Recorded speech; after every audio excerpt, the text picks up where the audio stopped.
in 1884.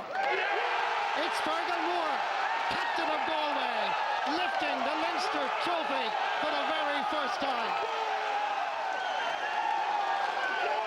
It's party time in Galway, surely.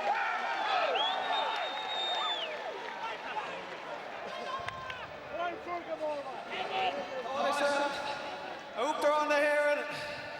Uachtar coming Luke Glasgow. Toss on down arm. A current shot, Locker Ash. Her son Fernog is way to the Galway. Don't care now, Rio. Woo! I think we said to me a minute ago there could be a few shipwrecks in Galway this evening. I think the Valva Classic was up there. There'll be another one there tonight. I suspect, Gerlach, now there'll be a few shipwrecks when Kilkenny get their hands on their next opponents in this championship. There will, but you know, when you look back at today's game, you have to see that, like, it's a triumph for tactics and it's a triumph for spirit.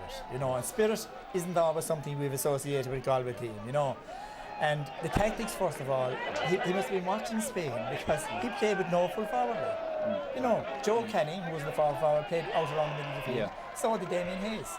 Now, so they took on Kilkenny at their own game and they out-Kilkenny in that middle third of the field. They fought for everything, they blocked down. How many times did you see Tommy Welch and all the great stars, ball taken off them? And when they won the ball, they used it really intelligently. They gave it to a man breaking from midfield into space and they took their scores from far out. That was really the secret, the tactical secret to that win. But the main part of that win was the spirit they showed. You know, the way they walked from beginning to end. Naturally, they tired a bit through the middle of the second half, but they finished really well. And you know, for all the people who campaigned back through the years for Galway to come into Leinster, you know, this vindicates everything. You know, their place now belongs in Leinster. It belongs in games like this. Because up to today, Ger, people were saying this experiment hasn't really worked. That was a dangerous thing, Michael. It's coming towards the end of its first term now, so it's a massive boost for the Leinster Championship that Galway are in there now. So you have now a Leinster Championship that will be comparable with the Munster Championship. So I think we'll get rid of a lot of this thing about the open draw and all that. But that's for another day anyway. Today is a day that really belongs to Galway, you know, and to Anthony Cunningham, to those players, all the hurt that has been visited them down through the years, they used that in a positive way today to get that kind of a performance out of them. But as you say, there will be a backlash coming from Kilkenny, and you would like to beat the next day. But you know, when this happened before in 2004, everybody said it's coming, they'll win the All-Ireland.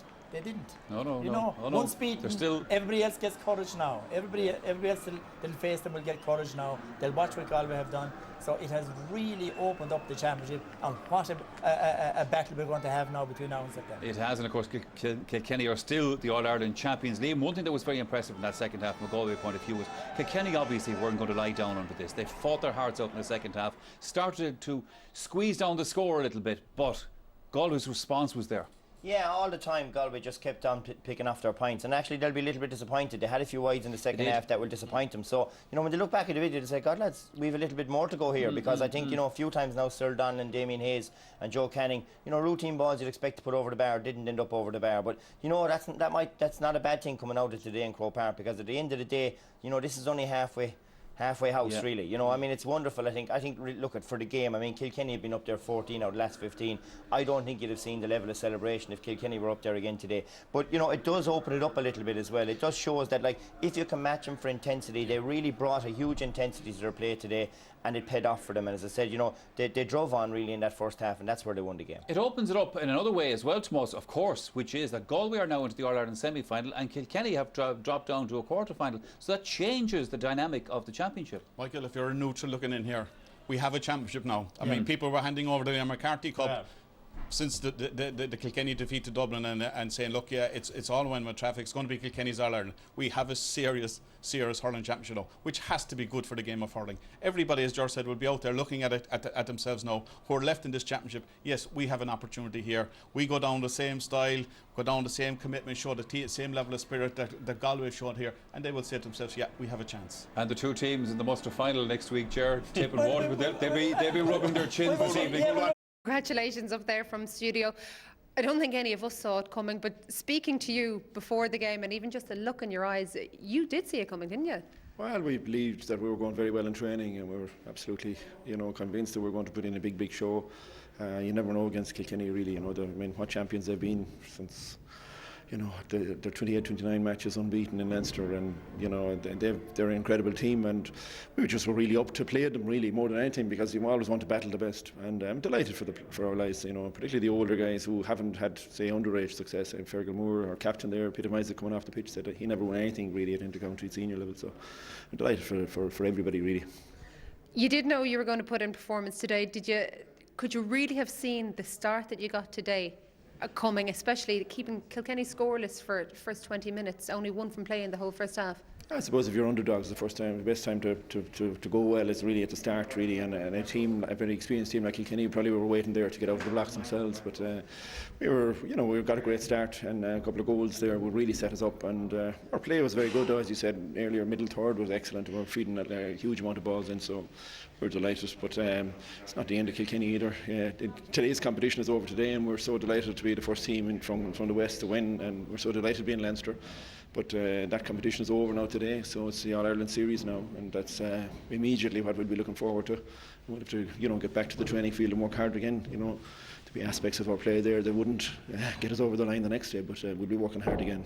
I'd love to know what faults you could pick out from today. Well, I think it's probably lacked a small bit of composure in the second half. We could have kicked on maybe a few points there, drifted wide, and we're going to, you can't train really for that. It's just experience out here in Croke Park, and we're going to learn an awful lot from that. So we'll be looking forward to Wednesday night of training. There's a club round next weekend, and after that, then it's in preparation for August. But you do look at the second half, and when Kilkenny threatened that comeback, they got those 2 goals. The way your lads responded. Yeah, there was excellent responses on both counts. I mean, we scored points very quickly after they scored a goal, so there was great belief in the team, and that comes with playing and playing well. And we'll be hoping that they'll take that, as much as anything from today's game, that they'll take that belief through their games ahead. Despite the fact that you do have lots of young lads in there who have won underage medals, it can't have been easy to instil that belief on players who have suffered such heartache over the last few years. That's true, and they've had tough days here, and many days that they didn't win. But I'm delighted for our supporters and for the people who have worked so hard at club level. I mean, we're just leading the ship presently. I mean, there's an awful lot of players, volunteers who've worked so hard with these guys under 12, 14 up along. And club hurling is strong in Galway, but they stayed with us thick and thin. So congratulations to the clubs to produce these players and to the players themselves. And I just hope that they'll kick on from this. I mean, there's a lot of young players coming in Galway, and we need success, and we need a win like today that'll help us on the way. Yeah, well, you're Leinster champions. Well done, and thank you very much, Anthony. Has led Kilkenny to many great days. There may be more to come today. Obviously, not one of them. He's with Joanne. Brian, a big hard luck to you. It's not very often we say that. Are you maybe in a bit of a state of shock? Far from a state of shock, Joanne. We never come up any other way in the knowledge that we're capable of losing any given day and capable of winning any given day. I said before the game that on any given day they could beat us, we could beat them. Certainly they beat us today, beat us convincingly. Obviously in the first half they wiped us out, if you like. We regrouped, I suppose, in the second half, and we took the fight to them, and we were genuine to the very, very end. Why do you think it was that they wiped you out in the first half? Sport. I mean, it's very hard to explain these things, and I don't have the explanation. I don't have the answers. I'm sure the lads in the studio may have them. I don't. They were sharper. They were stronger. They were just flying, essentially, and it just went. That's the way the game took on that life. And then I suppose we had an opportunity at half time maybe just to look at things and get lads to get among themselves. But hurling is like that, when it suddenly can take on a life of its own, and just the way it works. And today was their day. In and around the middle third of the field, they seem to be getting an awful lot of the ball, which seemed to cause big problems for you. Would you agree with that? Yeah, that's a fair point. They had bodies all over the place, obviously. They won a huge amount of breaking ball, I'd say, and we didn't win primary possession, which we're normally fairly good at. But look, it's not mysterious, we're playing a very, very good team. It's happened before, and no doubt it'll happen again, and that's the way it works. It looked like you might be making a bit of a comeback there in the second half. Did you think that maybe you might have had it then? I'm not saying we might have had it, but we did keep at it, and we were very, very genuine and very, very honest, I'd say, to the very, very end. And I mean, hurling is a game where 8, 9, 10 points, it's not a huge lead. It can be at different times, but if you can get a goal and get back into it, we got 2 goals in the second half. We kept at it and kept going, but they responded well with a couple of points at various stages, and they always had that breathing space. Late on, when there was you brought it down to 8 points in the difference between them. Do you think that maybe a couple of times you might have had a chance to stick the ball over the bar and didn't take it? Absolutely. Presumably that did happen a few different times, and I suppose when you're that far behind, and as well in the first half, probably you suddenly think you've scored goals, and maybe we spurned a few opportunities to hit the ball over the bar to try and create goal scoring chances, which is very, very difficult to do when you're forcing the thing. But look, there's no excuses. We're well beaten today by the better team. You have multi All-Ireland winners in there. They're not used to this happening, especially this early in the season. How do you expect them to respond? Well, I think, we responded in the second half, to be fair to the lads, there's no fingers being pointed at anybody at all.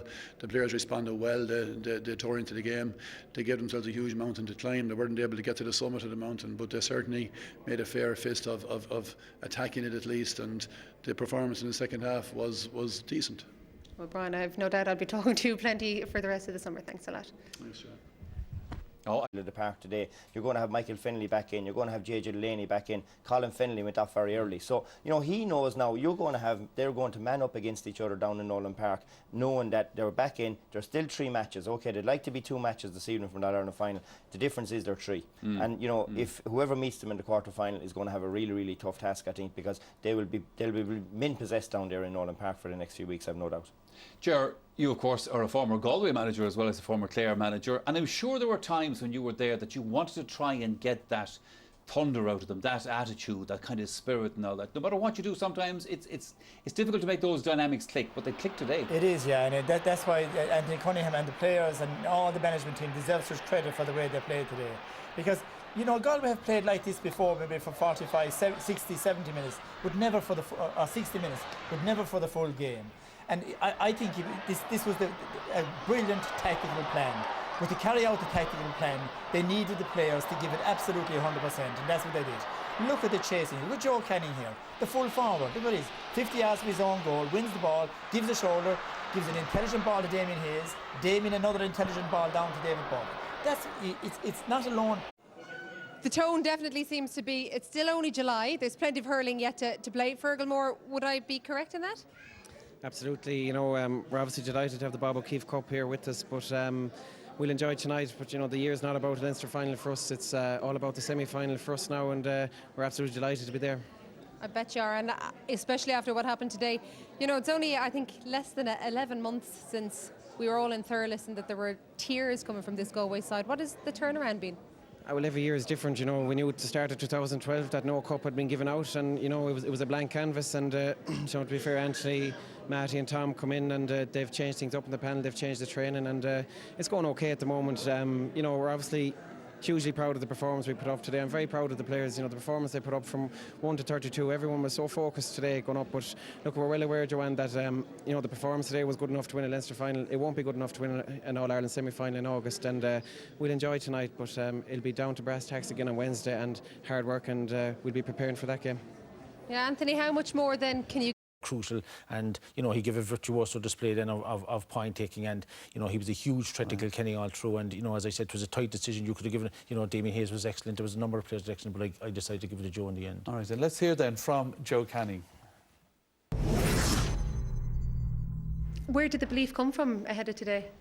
I don't know. I think everybody wrote us off. Even our own supporters that didn't travel up today, we probably kind of thanked them, I suppose, in a way, because listening all week when I was making hurls at home, everybody coming to the shed, they said we have no hope, and that was kind of hard to take all week, and we just believed ourselves, and to be honest, we caught them on an off day.